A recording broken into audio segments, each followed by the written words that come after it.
Где-то высоко в горах живет мой снежный барс.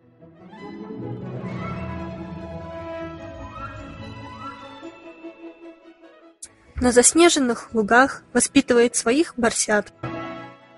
Добрый, серьезный барс, бесшумный среди камней.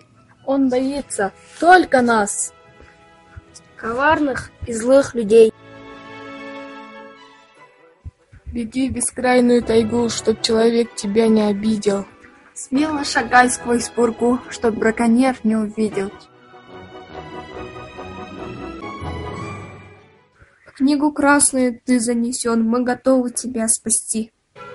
Без друзей ты обречен, мы идем на помощь. Жди!